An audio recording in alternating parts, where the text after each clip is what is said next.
lorsqu'on est marié, il y a des principes à placer sur le fondement de votre mariage, afin que ces principes vous aident à rester stable, comme sur une chaise à 4 pieds.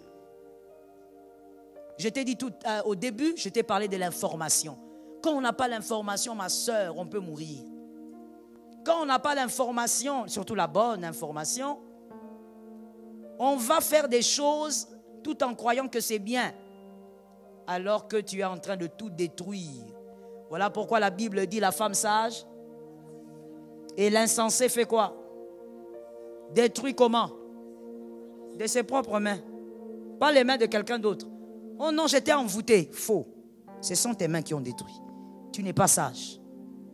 Oh non, non, j'avais des mauvais conseillers. Faux. Madame, la Bible dit, c'est avec tes propres mains que tu as détruit ton foyer. Alors il faut faire attention. Placer le bon fondement.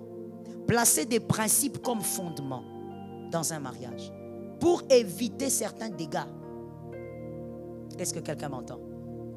Il y a des femmes, en tout cas moi j'en ai connu, qui ont détruit leur foyer parce qu'elles pensaient que lorsqu'on a des problèmes avec son mari, il faut l'acculer. Je l'accule jusqu'à ce qu'il va réagir. Tous les hommes ne se ressemblent pas. Comme aussi toutes les femmes ne se ressemblent pas. Toi, tu vas acculer ton mari en croyant que ton mari, il est comme Gilbert. Gilbert, c'est qui? Ton ex. Tu dis non, si je l'accule, comme on a des problèmes là, il faut que je l'accule. Et puis, on va parler. Quand il te dit non, laisse-moi tranquille. Non, non, non, tu dois parler. Non, je ne suis pas d'humeur. On va parler plus tard. Non, pourquoi? Il y a même des femmes qui vont jusqu'à dire, tu es qui? Tu vas parler aujourd'hui, tu vas m'expliquer aujourd'hui. La fille là, c'était qui? C'était qui? Toi, tu crois que si tu l'accules, c'est là que tu auras la vérité. Toi, tu crois que si tu l'accules vraiment, ça change quelque chose. Même s'il sort avec cette fille-là, c'est parce que tu l'accules qu'il va arrêter de sortir. Je dis à quelqu'un, les menaces n'ont jamais aidé quelqu'un. Les menaces n'ont jamais redressé un homme ou une femme. Et d'ailleurs, je vais te libérer une vérité. Pour toi qui es femme, dis à ta voisine, si elle est voisine, dis-lui, écoute, on va libérer quelque chose. Que les hommes m'excusent, mais je vais libérer cette vérité. Écoute, mademoiselle, madame, les hommes n'aiment pas la pression. Même s'il est le plus doux, même s'il est... Ah, j'allais dire quelque chose. On va me porter plainte, je préfère me taire. Les hommes n'aiment pas la pression. Peu importe sa nature. Oh non, moi, mon mari, il est calme. Même s'il est calme là, fais la pression, tu vas voir comment tu vas le perdre. Et j'ai l'habitude de dire, je te l'ai toujours dit, en tout cas si tu es une fille de cette maison, tu ne peux pas dire que tu ne l'as jamais entendu, même 5 fois. J'ai toujours dit, perdre une femme, perdre un homme n'est pas seulement les divorces. Moi j'ai vu des hommes décider de vivre avec leur femme jusqu'aujourd'hui. Mais ces hommes sont convaincus et me disaient autrefois qu'ils n'ont plus d'amour pour leur femme et ce mariage ne compte pas pour eux. Mais aujourd'hui, pendant que je te parle, il dort sur le même lit que cette femme. Il donne tout ce qu'il faut pour ses enfants. Il vit avec sa famille. Il y a des hommes, des principes qui ont décidé de ne jamais divorcer. Ma soeur, célibataire, j'ai pitié de toi. J'ai pitié de toi parce que tu n'as pas encore fait le choix. Si tu tombes sur un calibre comme ça, c'est le type d'homme qui est un homme de principe. C'est-à-dire qu'il n'a pas besoin d'un pasteur derrière lui pour faire ce qui est bon ou pas bon. Il a décidé dans sa vie, même s'il épousait une femme comment, il ne divorcerait pas. Et ce type d'homme-là, si toi tu me mets la pression, parce que tu es une femme agitée, une femme moins sage, tu es tout le temps en train de faire la pression, même pour des choses banales, toi tu fais la pression, tu vas perdre cet homme alors que vous ferez 25 ans ensemble. Vous allez commencer à souffler vos bougies de mariage. 27 ans ensemble. Hein? Tu postes sur Facebook, mais lui comme il est là, il sait qu'il n'est plus avec toi. Et ce n'est pas qu'il a une femme dehors, il n'aura jamais une femme dehors. Mais tu es une femme mariée imaginaire. Il n'y a pas d'homme qui aime la pression. Que ça soit 3 ans de mariage, que ça soit 40 ans de mariage, aucun homme n'aime la pression. Quand tu as parlé, tu sens que ça ne passe pas, tu fais comment? Dis à un frère système de caméléon. Dis à quelqu'un d'autre sagesse de caméléon. C'est pourquoi il faut observer les animaux. Hein? Il ne faut pas seulement être là comme ça, tu observes les vies des gens. Il faut aussi observer les animaux. Regardez aussi les documentaires. Hein? Toi, quand tu es là, tu regardes seulement ça et ça. Et quand tu as fini ça, tu fermes la télé. Regarde aussi le documentaire des animaux, ça va t'aider. L'apôtre Paul dit, la nature doit vous enseigner. Le caméléon, quand il fait un pas, il ne descend jamais. Il tâte. Même 3 fois. Observe et puis après ça, il dépose. Madame, dans le couple, tout ne se possède pas par la pression. La plupart des choses, on possède cela dans le mariage par la douceur. D'ailleurs, moi je veux te dire, quand on utilise, on applique la douceur, on a moins de stress que lorsqu'on applique la pression. Tu seras une femme ridée pour rien. Tu as 30 ans, mais tu es ridée. Tu as 40 ans, mais tu es ridée. Tu commences à mettre trop de make-up pour cacher le visage. Parce qu'il y a trop de rides. Mais pourquoi tu es ridée? Toi-même, pour que ton mari te dise, ok, d'accord, ce soir, on va faire une petite balade. Chérie, on part. Chérie, on part, non? Chérie, on part pas. Chérie, on part, non? Tu vois comment tu me fais, hein? Quand c'est moi, hein? Tu vois comment tu me fais, hein? Quand ça sera toi, non? Tu vois, tu as sorti 40 000 phrases pour aller faire une balade sur le trottoir. 40 000 phrases pour seulement aller faire la balade. Pourquoi tu souffres comme ça, ma soeur? Les débuts n'étaient pas bons. Je dis, replace le fondement.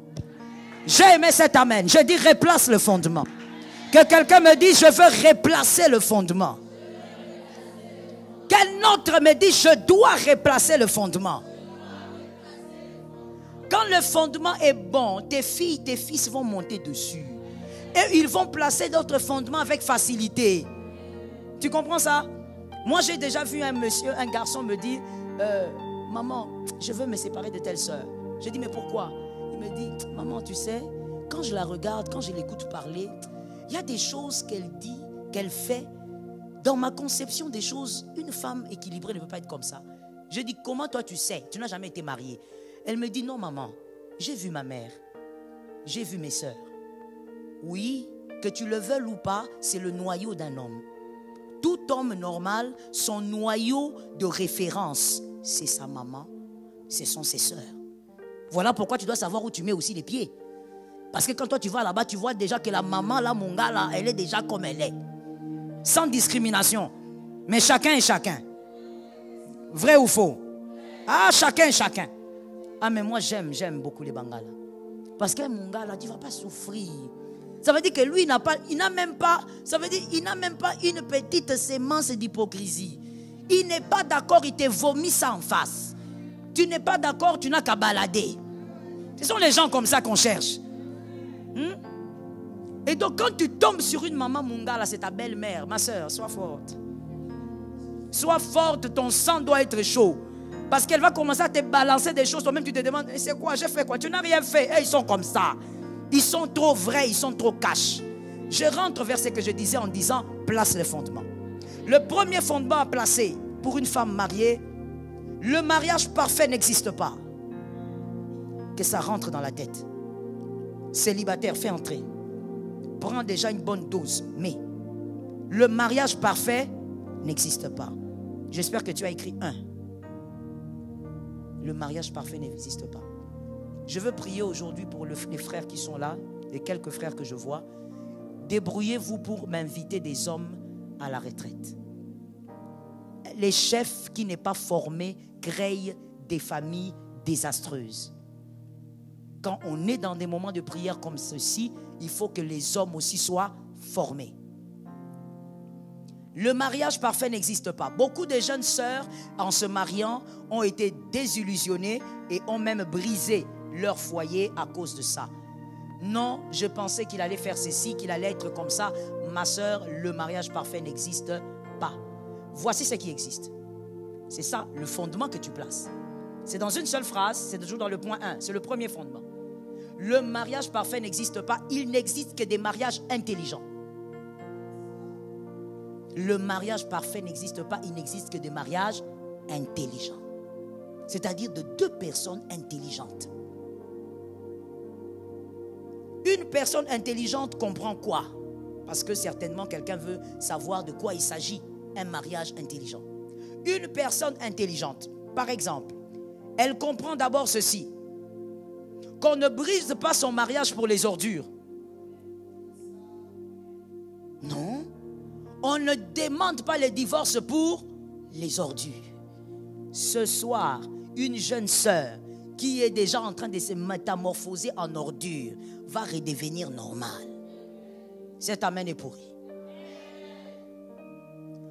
On ne fait pas quoi? On ne brise pas son mariage pour... Premier exemple d'ordure. Une femme mariée et puis il y a un amant, c'est-à-dire un homme avec qui elle sort, et cet homme veut déstabiliser son foyer. Monsieur, toi tu apprends que ta femme t'a trompé, tu deviens agité, tu dis tu vas quitter ta femme. Papa, cet homme-là qui amène les ordures des poubelles dans ton mariage, il est sorti avec ta femme pendant combien de temps? Vous avez bâti 25 ans de mariage. Tu veux détruire ça à cause des ordures. Les ordures sont la saleté. Ça sent mauvais. On ne fait pas entrer ça dans ton foyer. On laisse ça dehors. Quand je dis on ne fait pas entrer ça, ça veut dire on ne permet même pas à ces ordures de pourrir ton foyer. 2 personnes ont entendu? 3 personnes ont entendu? Dans le sens contraire, pareil. Madame, tu veux divorcer de ton homme à cause d'une histoire, à cause d'une fille, tu as appris. Ce que tu as appris, ce sont des ordures. On ne claque pas une vie qu'on a bâtie à cause. Je n'ai pas aimé cet amen, donne-moi un amen. Tu donnes un amen que les démons qui sont dans les parages s'éloignent de toi. L'amen là, ma soeur, va te préserver dans l'avenir. Lorsqu'on se marie, on est à 2. Le cœur de l'autre, on ne maîtrise pas. Et puis, comme je te disais, un cœur peut aussi évoluer.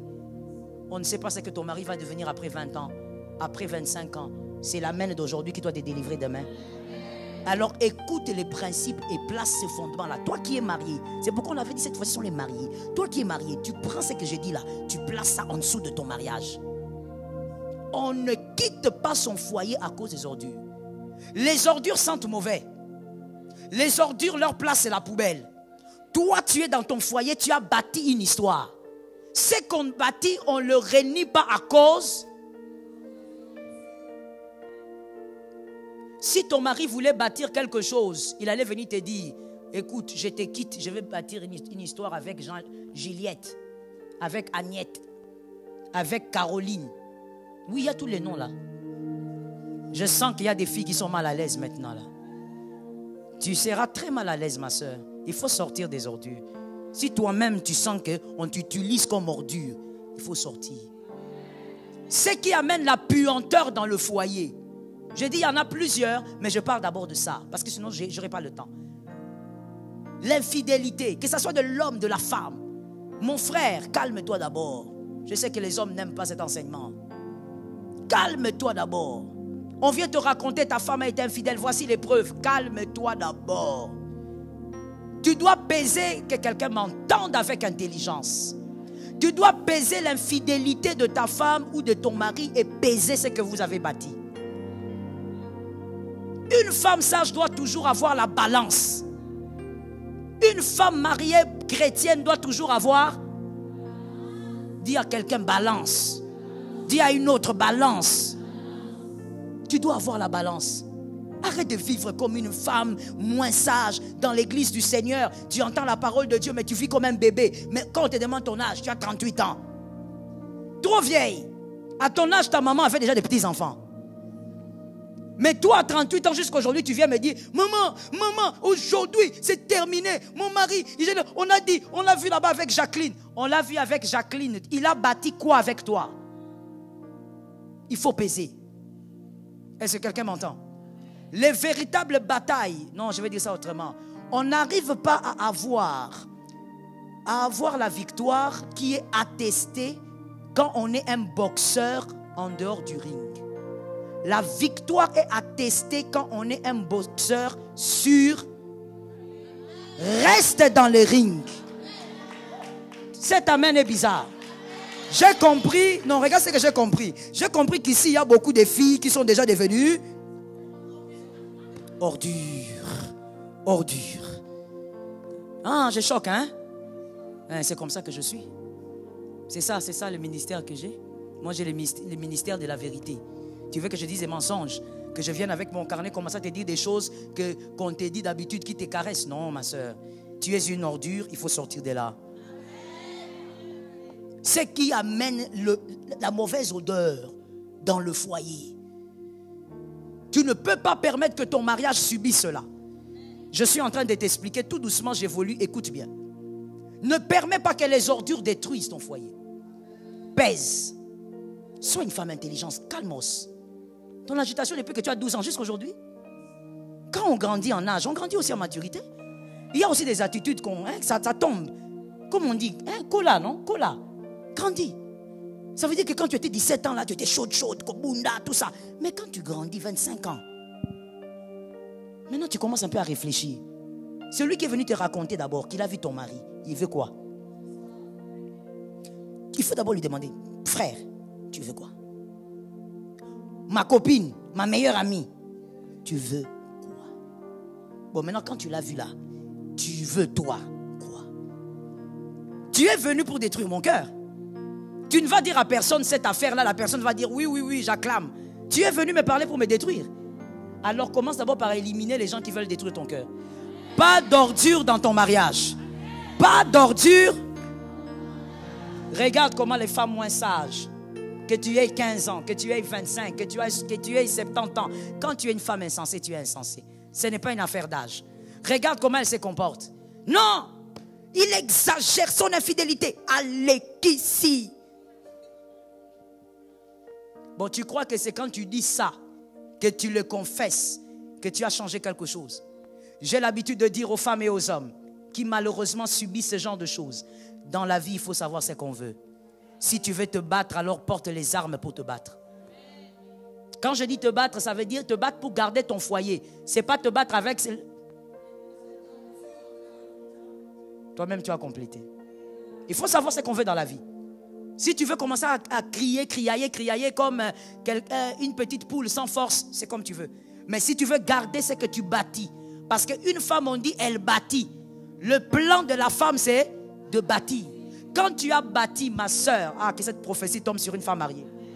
Quand tu as bâti ton foyer, ce n'est pas seulement maison, quoi. Mais tu bâtis aussi pour que tes filles aient la référence d'un père. Que tes fils aient la référence d'un père. Et toi-même, quand tu le regardes, on vient de te raconter qu'il était avec Jacqueline là-bas. Tu rentres à la maison, tu le regardes. Dans ton âme, tu dis, tu vas rester là. Tu ne bougeras pas. Mes filles auront une référence de père.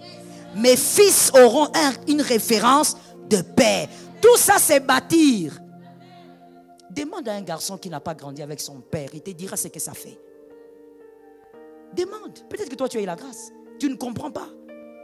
Tu crois que comme ça, en battant de l'œil, comme ça, tu peux claquer ton foyer. Demande à une fille qui a grandi sans père ce que ça fait. Manquer cette référence.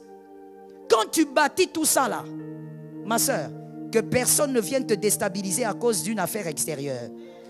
Pèse ce que tu bâtis et pèse aussi quoi? L'infidélité. Elle est là comme ça, elle t'envoie un texto. Ça fait 4 ans que je suis avec ton mari. 4 ans? Mais toi, tu es avec lui depuis 10 ans. De quoi elle parle? Est-ce que quelqu'un m'entend très bien? Et d'ailleurs, je vais te dire une chose. Voilà pourquoi une femme mariée qui vit ces genres de tromperies doit apprendre à se maîtriser dans une certaine dimension. Parce que, écoute-moi très bien, dans ce genre de cas, la personne qui parle beaucoup, c'est la personne qui sent qu'elle est en train de perdre les armes. C'est la personne qui sent qu'elle est en train de perdre la place. Quand tu vois une femme extérieure commencer à beaucoup parler, ce n'est même pas une femme extérieure, c'est une copine, c'est une voleuse. On va l'appeler voleuse. Quand tu vois une voleuse commencer à trop parler, la vérité c'est qu'elle commence à perdre de l'espace. Alors toi tu te calmes, c'est toi qui bâtis. Est-ce que quelqu'un m'entend bien? Je vais passer par rapport à ça pour te dire ceci. D'abord tu prends Matthieu 19, 8. Matthieu 19, 8, Jésus a parlé de ça. Jésus a dit, lorsque les pharisiens lui posaient la question sur l'adultère, il a dit, au commencement, il n'en était pas ainsi, c'est-à-dire le fait de répudier lorsqu'il y a l'adultère, parce qu'au commencement, c'était plutôt la loi de l'amour. Ça veut dire, tu dois savoir que tu ne dois pas bouillonner dans les émotions. Navigue dans la sagesse, navigue dans l'intelligence. Je veux passer pour dire ceci maintenant. Je veux aller vers autre chose et dire ceci d'abord avant de clore ce chapitre sur la capacité de ne pas tout détruire à cause des ordures. Si ton mari ne te respectait pas, malgré toutes ses infidélités, si ton mari ne craignait pas de te perdre, parce que je veux dire ça comme ça, parce qu'il faut dire qu'une infidélité, c'est aussi un manque de respect. Donc on va plutôt dire, si ton mari ne craint pas de te perdre, si ton mari ne craignait pas de te perdre, malgré ses infidélités, il serait venu devant tes yeux te dire, je te trompe. Avec Karine, elle a 80 kilos. Elle est claire. Il serait venu te donner des détails. Mais comme il ne t'a pas parlé en face, comme il joue au jeu du singe, au jeu de cache-cache, c'est que la vérité, c'est qu'il a envie de te cacher. Il a envie de te garder. Alors tu n'as pas le temps à perdre avec ce qui veut déstabiliser ton foyer. Bâtis. Est-ce que quelqu'un m'entend? Et non seulement tu bâtis, mais comme tu bâtis aussi spirituellement, il y a un feu qui finira par restabiliser les choses dans ta maison. Tu as capté? Est-ce que je peux avancer? L'intelligence, c'est aussi, parce que j'ai dit que le mariage heureux, les mariages plutôt parfaits n'existent pas, il existe des mariages intelligents. L'intelligence, c'est aussi la capacité de comprendre que le mariage ne se soutient pas qu'avec des câlins, avec des bisous et avec de l'argent. Les choses que les femmes aiment. Câlins, bisous, argent, attention, tendresse. Maintenant, elle sourit. Et d'ailleurs, ce qui est surprenant, c'est que ce sont les célibataires qui sourient. Hein. Et vous savez pourquoi elle sourit? Elle s'imagine déjà. Ah, le mari tendresse. Ah, ma soeur, que Dieu te soutienne. Le mariage ne se soutient pas qu'avec ça. Un homme, une femme intelligente va comprendre que le mariage se soutient avec le surnaturel également. C'est-à-dire un homme, une femme qui prie sérieusement, c'est un homme intelligent. L'intelligence permettra à ce que tu comprennes que la prière est l'arme des forts dans le mariage. Sans la prière, tu ne tiendras pas. Ton foyer ne pourra pas tenir. Et donc, un homme intelligent, une femme intelligente va naviguer dans la prière, va naviguer dans le monde spirituel. Est-ce que quelqu'un m'entend bien?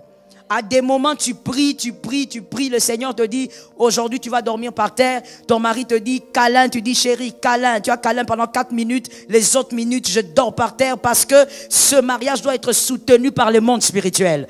Demain, ce qui va arriver, on ne le sait pas. Les personnes que ton mari va rencontrer dans 10 ans, tu ne les connais pas. L'environnement change le cœur de l'homme. Même quand tu pries là, Seigneur, élève mon mari. Seigneur, Seigneur, de gloire en gloire, de gloire en gloire. Seigneur, la gloire de la deuxième maison. Ma soeur, tu sais ce que ça veut dire? Ça veut dire aussi que ton mari va rencontrer d'autres personnes. Ça veut dire que ton mari va rencontrer aussi des buveurs de vin, des buveurs d'alcool. Parce que au sommet là-bas, dans l'aisance, ou on va dire dans la noblesse, il y a aussi des gens qui boivent certaines choses. Ils ne vont pas prendre les Haguenais. Ah, ça, ce sont les gens de la vallée. Oui, dans la noblesse. Là-bas, maintenant, c'est le vin blanc. Ah, et c'est le vin blanc qu'on va prendre dans une chambre un peu tamisée. Une lumière tamisée. Là où il y a des filles qui vont entrer à tour de rôle. Ah, c'est ça aussi une certaine noblesse païenne. Tu as pensé à ça? Quand tu dis, Seigneur, élève mon mari, est-ce que tu crois que ton mari est prêt à affronter ça?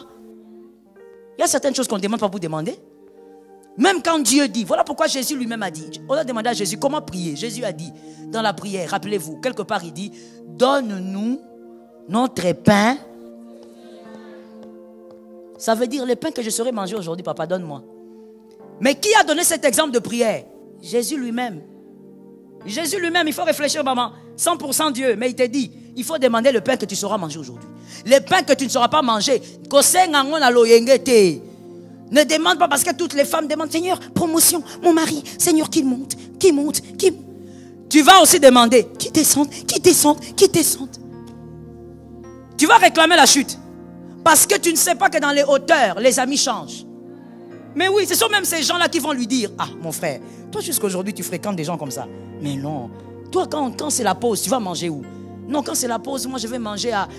quoi? Donnez le nom d'un restaurant là.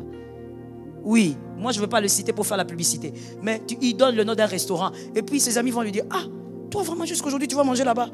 Hein? Nous les cadres comme ça, on ne mange pas là-bas. Attends, on va t'amener. Là où on va l'amener, on va l'amener.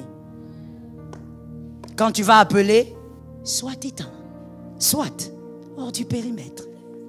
Il va t'appeler après la pause. Mais chérie, je t'avais appelé. Oh, excuse-moi, je ne t'avais pas. Tu sais, quand ton mari commence déjà avec excuse-moi, tu es déjà chaotisé. Même la phrase que tu avais réservée là pour parler, elle est déjà morte. Mais il ne t'a pas dit où il était. Il s'est limité à dire excuse-moi. Ah, les mariages sont difficiles.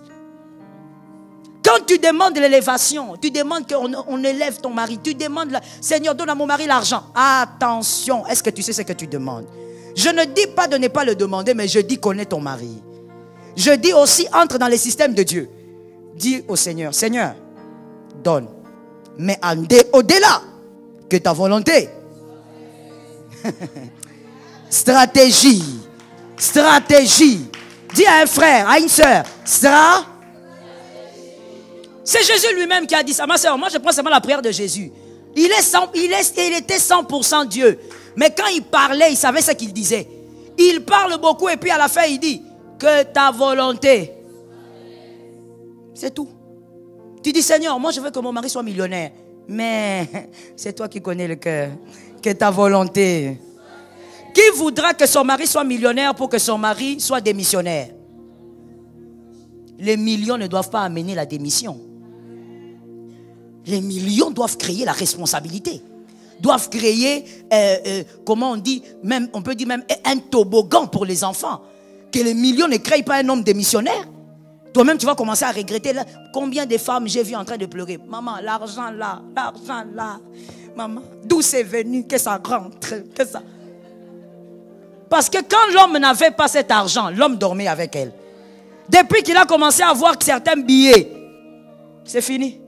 Quand il sort de son porte-monnaie, ce n'est plus le franc congolais, maintenant ce sont les héros. Alors depuis qu'il voit les héros, il est monté aussi vers les héros. Il commence à fréquenter les héros et les héroïnes. Et quand il y a des héroïnes, il ne manquera pas de l'héroïne. Tu vois ça? Mais tout ça, ce sont des choses que tu ne calcules pas. Quand tu es marié, au fait, ta tête est seulement dans la vie du mariage. Tu ne calcules pas le fait que l'élévation amène des amis. L'élévation amène aussi un autre système de pensée. Ton mari, tu le servais gentiment, vous mangez calmement. Il va commencer maintenant à te dire, non, moi quand je mange, il ne faudrait pas que tu sois là parce que je suis en train de traiter les dossiers. Ah, tu traites les dossiers. Comment tu traites les dossiers? Maman Alpha, dites Amen. Vous allez voir, vous êtes avec votre mari, vous êtes habitué 5 ans, 7 ans, 8 ans, 10 ans de mariage. Quand vous mangez, tu lui fais un peu manger un peu de viande, un peu de poisson. Et voilà, c'est la petite harmonie que vous avez créée. Le mariage est difficile, il faut créer des petites harmonies comme ça. Et puis vous êtes habitué avec votre petite vie tranquille, malgré que c'est du poisson, malgré que c'est un légume bizarre, façon. Mais un jour, l'élévation arrive, c'est plus du poisson, c'est du caviar. C'est plus du poisson, c'est autre chose sur la table. Et maintenant, quand tu sers ton mari, il te dit, pourquoi tes ongles sont sales comme ça? Ah, mais chérie, ces ongles-là, ces ongles, on fait quoi? Non. Moi, je n'aime pas les ongles comme ça, noirs comme ça. Il a vu des ongles clairs. Hé, ma soeur, j'avais dit quelque chose quelque part, je te le dis aussi. C'est une logique, au fait. Ce que tu ne connais pas ne peut pas te manquer. C'est clair comme l'eau de roche, c'est limpide. Ce que tu ne connais pas ne peut pas te manquer. Comment toi tu me dis que j'ai des ongles noirs? Tu as vu les ongles clairs de maman Janine? Tu as vu les ongles clairs? D'où D'où te vient l'envie d'avoir des ongles clairs? L'élévation amène beaucoup de complications aussi. Voilà pourquoi tu dois savoir ce que tu demandes comme une femme sage. Quand tu demandes des choses pour la bénédiction de votre foyer, je suis d'accord avec toi, mais finis toujours par dire, Seigneur, que ta volonté soit faite. Parce que Dieu connaît ton mari et il te connaît aussi. Est-ce que quelqu'un m'a capté? Alors tu ne dois pas négliger le surnaturel dans votre couple. Je vais terminer par ce point-ci. L'intelligence, c'est aussi la capacité de comprendre que le bonheur se garde. On ne laisse pas s'envoler son bonheur. Je parle du bonheur de votre couple. On ne laisse pas le bonheur s'envoler parce que le bonheur s'envole aussi.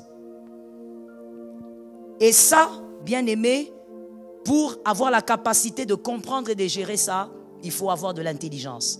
Tu peux avoir l'onction sans comprendre ça. Tu peux avoir l'onction, croire qu'il faut prier alors qu'il faut plutôt appliquer l'intelligence et la sagesse. Chaque chose à sa place.